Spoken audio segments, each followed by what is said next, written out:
When we can truly learn to love, enjoy, appreciate, respect, and understand ourselves and our own needs, our life satisfaction automatically grows. Today, we're talking all about how to be our own best friend.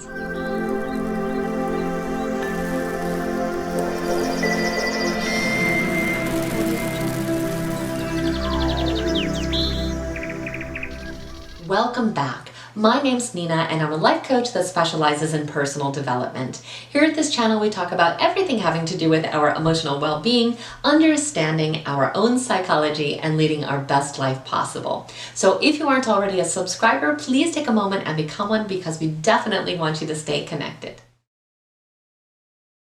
Although oftentimes we want it to be the case, the fact of the matter is that there is no human on this earth that will ever make us happy and whole if we do not have a good relationship with our own selves.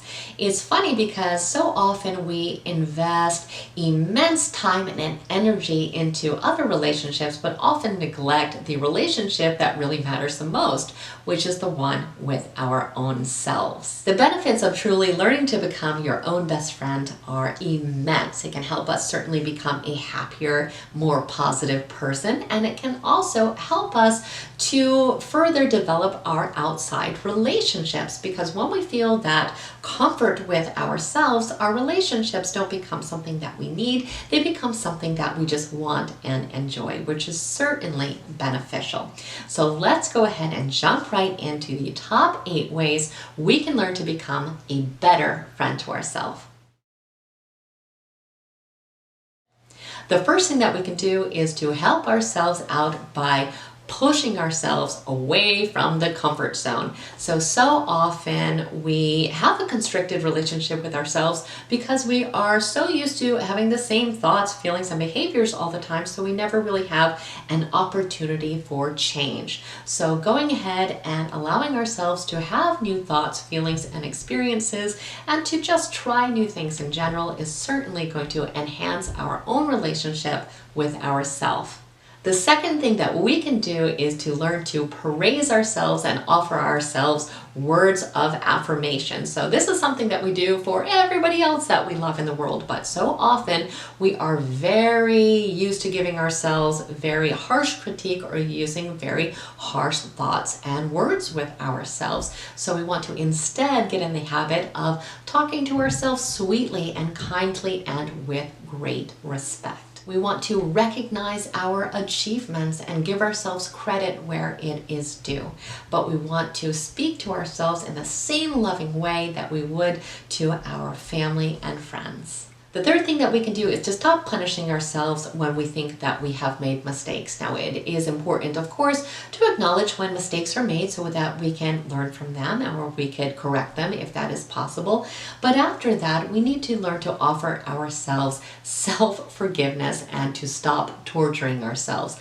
Perfectionism is certainly harmful to our mental health, and perfection is certainly a standard that could never be met. So that means that mistakes are going to be made, and when they are made, we just want to make sure that we are not giving ourselves so much punishment and criticism.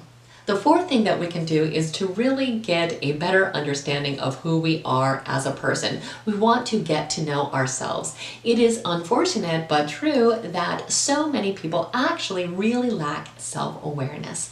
So I do have a video about how to really know yourself. I will go ahead and link that down below.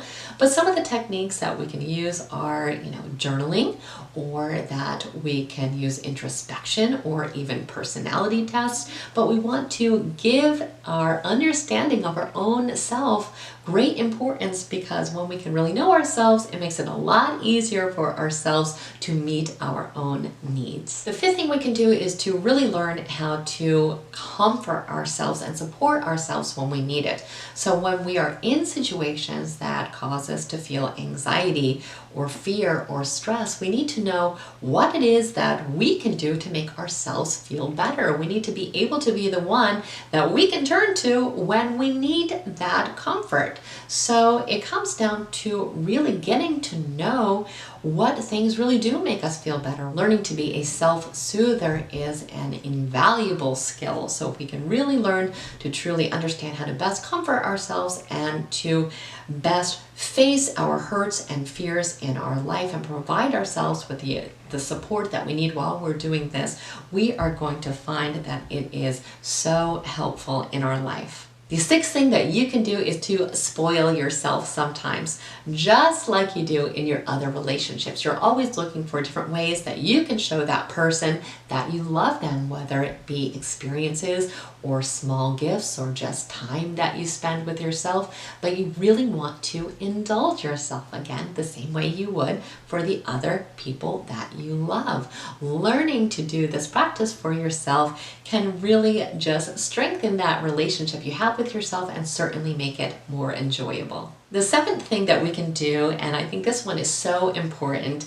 and that is to learn to have fun with yourself. And I know sometimes that seems silly because we think about having fun as something that we do with other people, which can certainly be the case.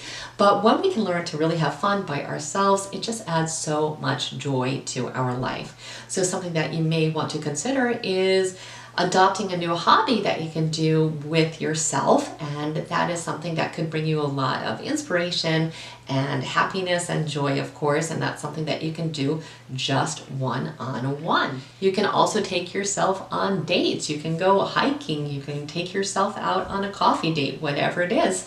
You want to just learn to have these experiences with yourself without distractions. So it doesn't count if you just sit there with your phone, because that's really the same as being with somebody else. But you want to provide yourself with lots of opportunities to really learn that it is fun to be by yourself and to enjoy your own personality and perceptions. And the eighth thing that we can do is to learn to listen to our own body. This is so simple. This is so basic, yet this is something that I very frequently see is not actually practiced. So we need to make sure, for example, when we are tired, that we actually sleep.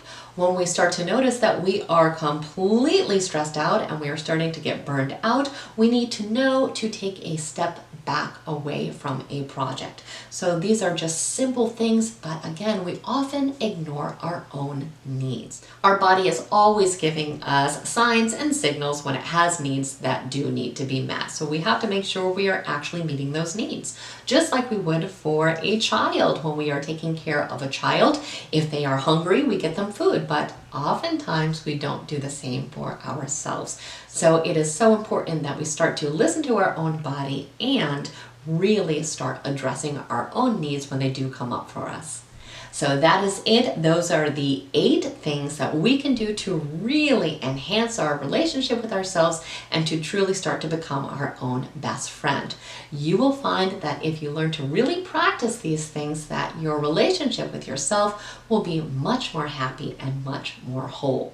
And this will certainly help to enhance the other relationships that we have in our life with the people that we love. So I hope this video was helpful to you, and if it was, please like it and share it with someone else who may need to hear the same message today. Also, again, if you aren't a subscriber, please take a moment and become one. We definitely want you to stay connected. And I thank you so much for spending time with me today. Have an absolutely amazing day.